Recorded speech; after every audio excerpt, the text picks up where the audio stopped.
ಅವರು ಪುಟಾಣಿ ಮಕ್ಕಳಿಗೆ ಕಲಿಕಾಭ್ಯಾಸ ಮಾಡಿಸೋ ಜೀವಗಳು. ತಮ್ಮ ಮನೆಯಲ್ಲಿ ಎಷ್ಟೇ ಕಷ್ಟವಿದ್ರೂ ನಗಿತ್ತಲೇ ಬಡ ಮಕ್ಕಳಿಗೆ ಪಾಠ ಮಾಡ್ತಾರೆ.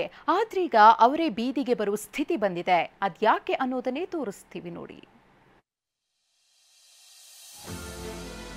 ನನ್ನ ಜೀವನ ನಡೆಯದೆ ಅಂಗನವಾಡಿ ಮೇಲೆ ನಡೆಯಕತ್ತದ. ನಾನು 3 ಮಕ್ಕಳು ನಂದು ಅದ್ರ ಮೇಲೆ ನಡೆಯಕತ್ತದ. ಭಾಳ ತ್ರಾಸ ಆಗ್ತದೆ ಸರ್. ನನ್ನ ಬಾಡಿಗೆ ಕಟ್ಟಕ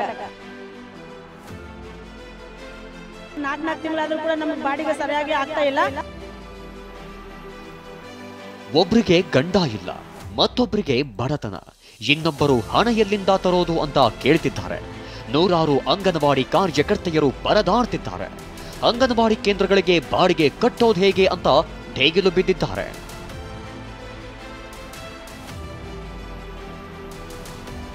ರಾಯಚೂರಿನಲ್ಲಿ ಅಂಗನವಾಡಿ ಕೇಂದ್ರಗಳಿಗೆ ಬಾಡಿಗೆ ಬರೆ. ಬಾಡಿಗೆ ಕಟ್ಟಲಾಗದೆ ಅಂಗನವಾಡಿ ಕಾರ್ಯಕರ್ತೆಯರ ಗೋಳು. ರಾಯಚೂರಿನಲ್ಲಿ ಬಹುತೇಕ ಅಂಗನವಾಡಿ ಕೇಂದ್ರಗಳು ಬಾಡಿಗೆ ಕಟ್ಟಡದಲ್ಲಿ ನಡೆಯುತ್ತಿವೆ. ಆದರೆ ಸರ್ಕಾರ ಬಾಡಿಗೆ ಹಣವನ್ನ ರಿಲೀಸ್ ಮಾಡಿರುವಂತೆ ಇದರ ಹೊರೆ ಕಾರ್ಯಕರ್ತೆಯರ ಹೆಗಲಿಗೆ ಬಿದ್ದಿದೆ. 7-8 ತಿಂಗಳು ಬಾಡಿಗೆ ಹಣ ನೀಡಿರುವಂತೆ. ಈಗಾಗಲೇ ಜಿಲ್ಲೆಯಲ್ಲಿ 2856 ಅಂಗನವಾಡಿ ಕೇಂದ್ರಗಳಿವೆ.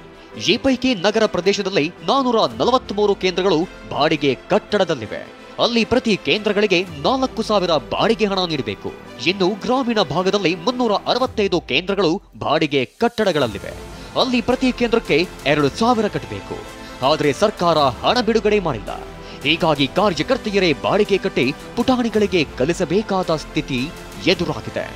ನನ್ನ ಜೀವನ ನಡೆಯದೆ ಅಂಗನವಾಡಿ ಮೇಲೆ ನಡೆಯಕತ್ತದ. ನಾನು 3 ಮಕ್ಕಳು ನಂದು ಅದ್ರ ಮೇಲೆ ನಡೆಯಕತ್ತದ. ಆದ್ರೂ ಭಾಳ ತ್ರಾಸ ಆಗ್ತದೆ ಸರ್. ನನ್ನ ಬಾಡಿಗೆ ಕಟ್ಟಕ ಬಾಡಿಗೆ ಪೇಮೆಂಟ್ ನಮ್ಮಂತವ್ರಿಗೆ ಹಾಕಿದ್ರೆ ಸ್ವಲ್ಪ ಭಾಳ ಹೆಲ್ಪ್ ಆಗ್ತದೆ ಸರ್. ಇವರಷ್ಟೇ ಅಲ್ಲ, ಕೆಲವೊಬ್ರು ಕೈ ಸಾಲ, ಬಡ್ಡಿಗೆ ಸಾಲ ತಂದು ಬಾಡಿಗೆ ಕಟ್ತಿದ್ದಾರೆ. 808 ಕಟ್ಟಡಗಳ ಬಾಡಿಗೆ ಮೊತ್ತವೇ 1 ಕೋಟಿ ದಾಟಿದೆಯಂತೆ. ಅಧಿಕಾರಿಗಳನ್ನ ಕೇಳಿದ್ರೆ ಫಂಡ್ ರಿಲೀಸ್ ಆಗ್ತಿಲ್ಲಮ್ಮ ಅಂತಾರಂತೆ. ಈಗ ಬಾಡಿಗೆ ಸಮಸ್ಯೆ ಅಂದ್ರೂ ಕೂಡ ಅವ್ರು ಸರಿಯಾಗಿ 8 ತಿಂಗಳ 4 ತಿಂಗಳಾದ್ರೂ ಕೂಡ ನಮಗೆ ಬಾಡಿಗೆ ಸರಿಯಾಗಿ ಆಗ್ತಾ ಇಲ್ಲ. ಅಂಥದ್ರಾಗ ನಾವು ನಮ್ಮ ಗೌರವಧನದಲ್ಲೇ ಬಾಡಿಗೆ ಕೊಟ್ಕೊಂಡು ಓನರ್ಗಳ ಹತ್ರ ನಾವು ಅಡ್ಜಸ್ಟ್ಮೆಂಟ್ ಮಾಡ್ಕೊಂಡು ನಾವು ಕೇಂದ್ರಗಳು ನಡೆಸ್ತಾ ಇದ್ದೀವಿ. ಅದ್ರ ಜೊತೆಯಲ್ಲಿ ಕೂಡ ನಾವು 10,000 20,000 ಕೂಡ ಅಡ್ವಾನ್ಸ್ ಕೊಟ್ಟು ಕೇಂದ್ರಗಳು ಇಡಬೇಕಾಗ್ತದೆ. ಯಾಕಂದರೆ ಬಜೆಟ್ ಇಲ್ಲ ಅಂತಾರೆ. ಬಾಲ ವಿಕಾಸ ಸಮಿತಿಗೆ ಅಮೌಂಟ್ ಹಾಕಿದ್ರೆ ಮಾತ್ರ ನಾವು ಮೊಟ್ಟೆ ಖರೀದಿ ಮಾಡ್ತೀವಿ. ಏನೇ ಹೇಳಿ, ಮನೆಯಲ್ಲಿ ನೂರಾರು ಸಮಸ್ಯೆ ಇದ್ರೂ ಅಂಗನವಾಡಿ ಕಾರ್ಯಕರ್ತೆಯರು ಪುಟ್ಟ ಮಕ್ಕಳ ಓದಿಗೆ ತೊಂದರೆ ಆಗಬಾರ್ದು ಅಂತ ಕಷ್ಟಪಡ್ತಿದ್ದಾರೆ. ಸರ್ಕಾರ ಇನ್ನಾದರೂ ಅಂಗನವಾಡಿ ಕೇಂದ್ರಗಳ ಬಾಡಿಗೆ ಹಣ ಬಿಡುಗಡೆ ಮಾಡಬೇಕಿದೆ. ಭೀಮೇಶ್ ಪೂಜಾರಿ, TV9 ರಾಯಚೂರು.